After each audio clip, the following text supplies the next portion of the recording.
Breaking చూస్తున్నాము. Formula ఈ race కేసులో కేటీఆర్ కు ఏసీబీ నోటీసులు జారీ చేసింది. ఈ నెల 28న విచారణకు రావాలని నోటీసులు ఇచ్చింది.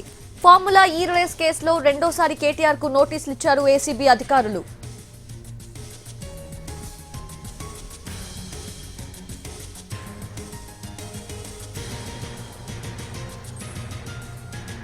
ఫార్ములా ఈ రేస్ కేసులో కేటీఆర్ కు ఏసీబీ నోటీసులు జారీ చేసింది. ఈ నెల 28న విచారణకు రావాలని నోటీసులు ఇచ్చింది. ఫార్ములా ఈ రేస్ కేసులో రెండోసారి కేటీఆర్ కు నోటీసులు ఇచ్చారు ఏసీబీ అధికారులు. లేటెస్ట్ అప్డేట్స్ తెలుసుకునేందుకు ప్రయత్నిద్దాం. మా crime input editor Ramesh Bhatla సిద్ధంగా ఉన్నారు. రమేష్ భట్ల, 28న విచారణకి హాజరయ్యే అవకాశాలు కనిపిస్తున్నాయా కేటీఆర్?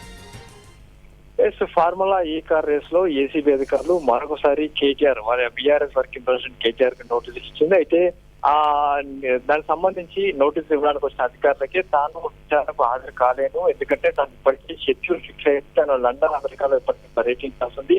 28-29 తేదీన దాన్ని ఇక్కడి నుంచి వెళ్తున్నాను కాబట్టి విచారణకు హాజరు కాలేను. అయితే విచారణ సంస్థలపై నాకు తీవ్రమైన నమ్మకం ఉంది, అపారమైన గౌరవం ఉంది. ఆ నేపథ్యంలో నేను లండన్ అమెరికా పర్యటన ముగించుకొని వచ్చిన తర్వాత విచారణకు హాజరవుతానని చెప్పి అతను లిఖితపూర్వకంగా రాసిచ్చినట్టు కూడా పేర్కొనడం జరిగింది. అయితే ఇప్పటికి గతంలో కూడా కేటీఆర్ ని ఒకసారి ఏసీబీ అధికారులు విచారించారు, ఆ తర్వాత మరొకసారి కూడా పిలిచి విచారిస్తాం కూడా చెప్పడం జరిగింది. అయితే దీంట్లో పెద్ద ఎత్తున నిధులు గోల్మాల్ జరిగిన ప్రధాన ఆరోపణ వరకు కేటీఆర్ తో పాటు పలువురు ఐఏఎస్ అధికారులపై కేసులు నమోదు చేశారు. దాంతో పాటు ఫార్ములా ఈ కార్ సంబంధించిన కంపెనీపై కూడా కేసులు నమోదు చేశారు. వాళ్ళకి సంబంధించిన అంత స్టేట్మెంట్ ఇప్పటికే స్టేట్ లో తీసుకోవడం జరిగింది. అరవింద్ కుమార్ సంబంధించిన స్టేట్మెంట్ కూడా లిఖితపూర్వకంగా తీసుకున్నారు. అయితే దీనికి సంబంధించి ఇంకా ఫర్దర్ గా విచారణలో భాగంగా కేటీఆర్ కు మరొకసారి నోటీసులు ఇచ్చారని చెప్పి అధికారులు తెలుస్తున్నారు.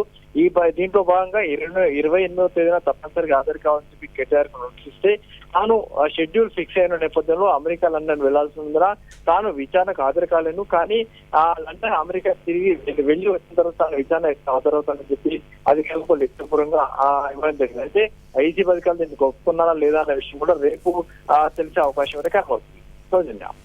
Right Ramesh Bhatla, thanks for the updates.